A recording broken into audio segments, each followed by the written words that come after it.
Баршаңызға сәлем, каналыма қош келдіңіздер. Қалдарыңыз қалай? Сіздерде барлығы жақсы деген үміттемін.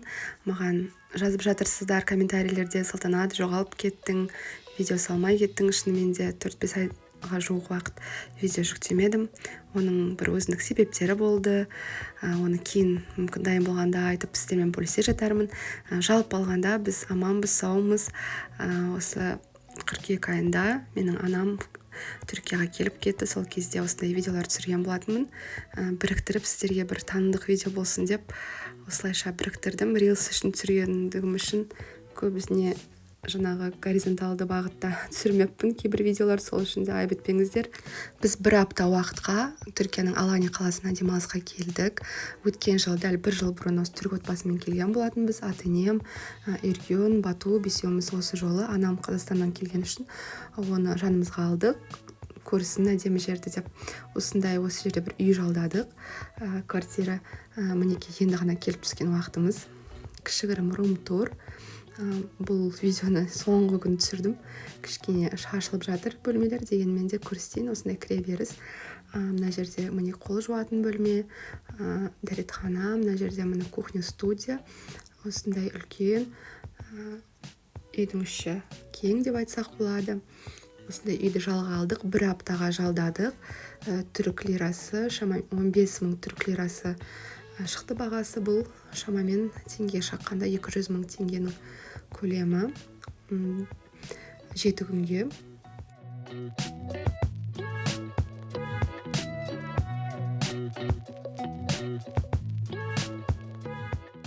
Екі жатын бөлмесі бар. Біреуінде біз жаттық отбасымызбен, екінші жатын бөлмеде анам жатты. Солайша ыңғайлы болсын деп үлкендеу болып алдық. Екі бөлек жаңағы санузел бар.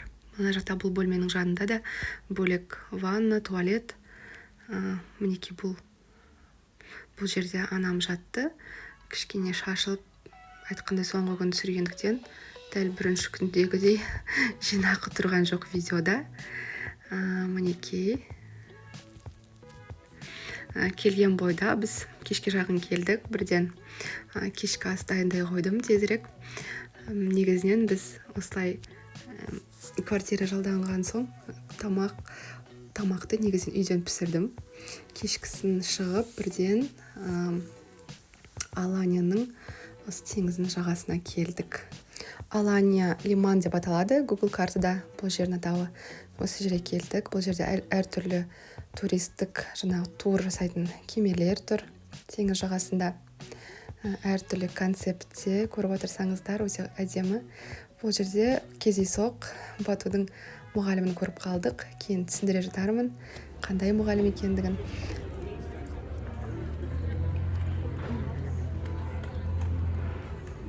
Мама! Бату!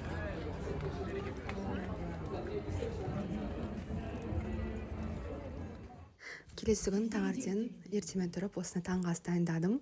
Жалпы үйден дайындап алып шыққан болатынмын. Көптеген котлеті секілді толтырып полуфабрикаттарды көбіне үйде тамақтандық. Таңғы асымызды үйде ішіп алып, теңіз жағалауына келдік. Осы жерде Даматаш мағарасы. Өткен видеомды көрген болса, бұл жерлердің барлығын видеода түсірдім. Сол кереметте Даматаш мағарасы, яғни үңгір, пещера дейді ғой, сондай тарихи жер. Сол жерді мамама көрсеттік, кіріп, тамашалап, бұның тарихы барлығын өткендегі видеода түсіндіріп өткем. Оның да сілтемесін қалдырып кетейін. Жалпы анам теңізге өмірінде бірінші рет түсті. Осы күні мінекей енді бірінші рет кіріп бара жатқанын түсіріп алдым. Жалпы біз Орал қаласынан білесіздер, Оралда жайыққа түсіп жүріп қой.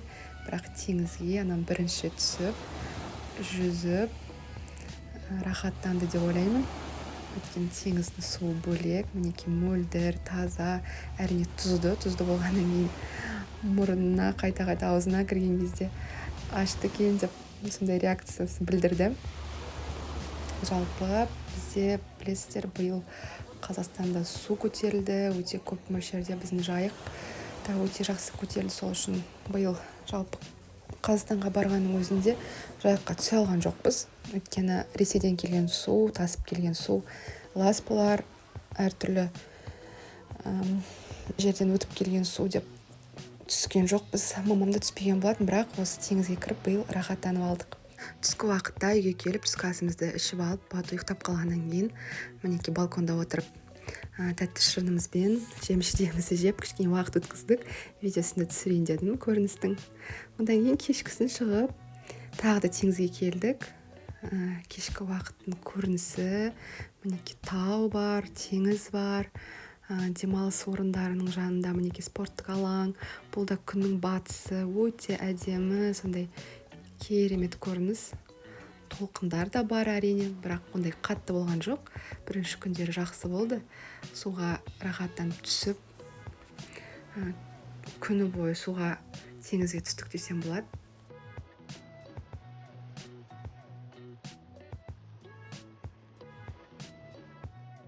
Білесіздер, біз Коня қаласында тұрамыз. Бұл Түркияның орталық бөлігі.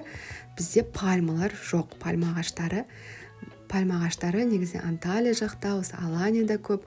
Сондықтан да анам бұл жолы өмірінде бірінші рет пальмаларды көріп, өте таң қалды.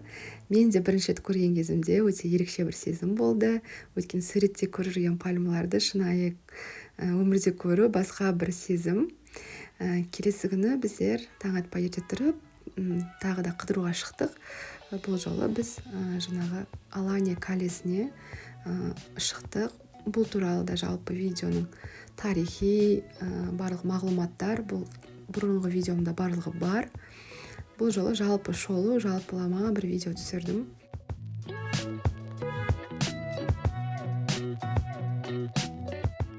Аланияға қыдырып келсеңіздер, міндетті түрде бұл бекініске келіп көріңіздер. Бұл 13 ғасырда салынып біткен үлкен бір тарихи мұра десек болады. Селчук империясының сұлтаны салған, Алядин Кекубат деген. Бірақ негізгі тарихи бастауы византиялық, римдік заманнан бастау алады.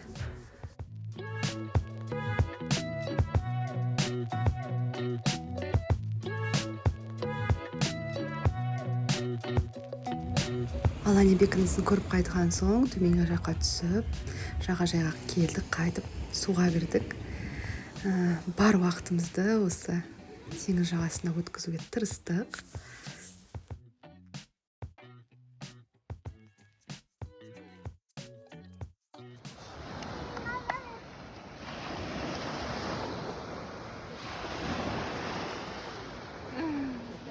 Ерген Коняның бір ауылында туып өскеннен кейін ешқандай көл, өзен көрмеген, сол үшін де жүзіп үйренбепті. Осы уақытқа дейін енді ғана мінекей үйреніп келе жатқан кезі. Келесі күні тағы да керемет таңғы асымызды ішіп алдық.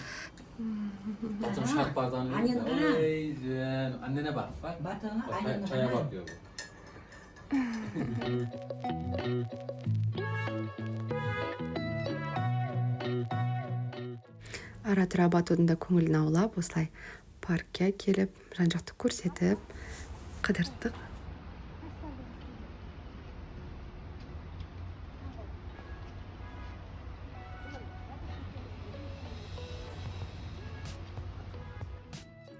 Сол күні кешкісін теңіздің жағалауында серуен жасадық.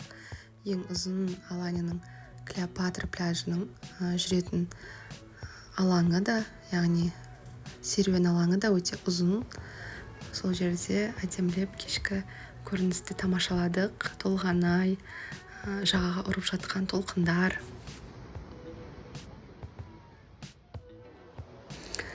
Анам оралатын күні 7-ші күні. Күні бойы тағы да теңіз жағасында уақытымызды өткіздік. Бірақ ол күні құтқару қызметі әрбір жерге қызыл ту іліп, негізден суға кіру қауіпті деп белгіледі. Сол үшін бізде сол құралдарды, сол ережелерді сақтайық деп суға кірген жоқпыз. Теңізге тек қана осылай қарап отырдық. Өткен толқындар шынымен де көріп отырғандарыңыздай өте үлкен. Және де сол күні кешке анамды шығарып салдық әуежайға. Анталия қаласының халықаралық әуежайынан ақ жол тілеп, анамды ұшаққа отырғызып, өзіміз кері Аланияға қайттық. Сол жерде демалып, келесі күні түскі уақытта Коняға жол тарттық. осылайша біздің бір апталық демалысымыз тамамланды. Егер бұл видео сіздерге қызықты әрі танымды болса, аямай лайктарыңызды қоя кетіңіздер. Сіздермен келесі кездескенше сау болыңыздар.